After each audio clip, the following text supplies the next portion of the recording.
I'm Beth, and I'd like to tell you something about bobbin lace making, which has survived in the Chilterns area and a few other pockets of England. Lace making was thought to have been brought across to England from France in the 16th century.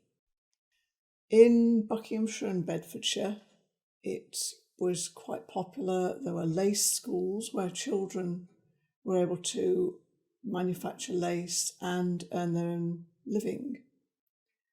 Amersham, which is quite close to where I live, was famous for black or veil lace, which was fairly unusual. Usually you think about white lace trimming clothing. With mechanisation, it became uneconomic really to manufacture lace in the cottage schools, and now really lace making is only a very satisfying hobby. To start a new work, there are several old pattern books I could look at, or I've got several old magazines that I could look in to find a contemporary pattern.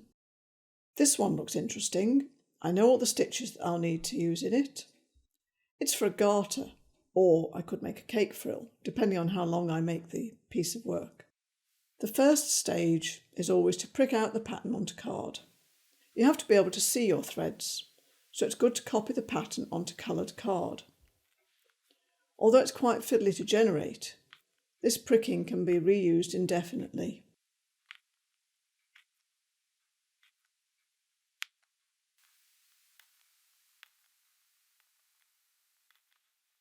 The next stage is to wind the bobbins. About 2 yards onto each bobbin, or more if you've got a very big piece.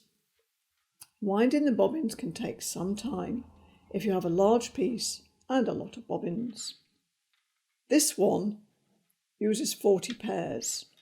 That's not too many. Part of the fun is collecting bobbins, and there's some really interesting old ones. And you can see here are a few of my favourites.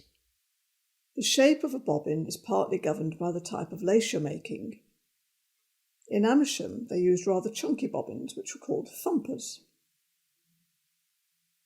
The bobbins I'm using are quite delicate, and the decoration, which is called spangling, actually has a purpose, as the weight of the beads helps to put slight tension on the threads while you're working.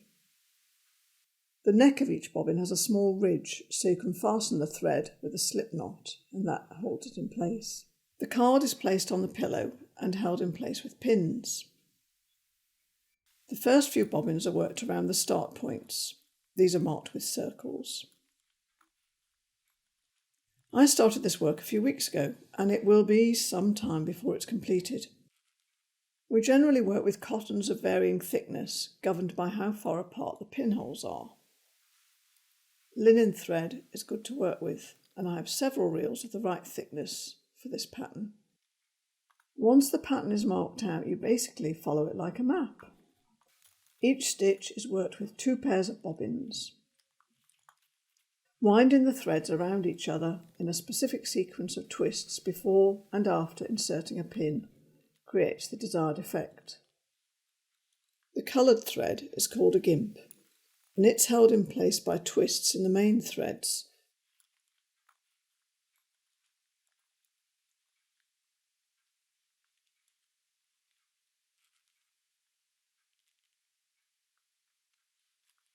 Once you understand the pattern, it gets quicker to work through.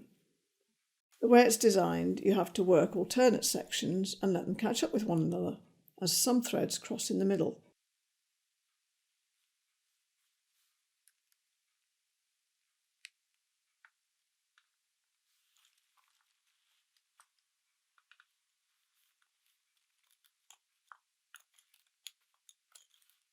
You can see the variety of techniques and patterns in some pieces I have already worked.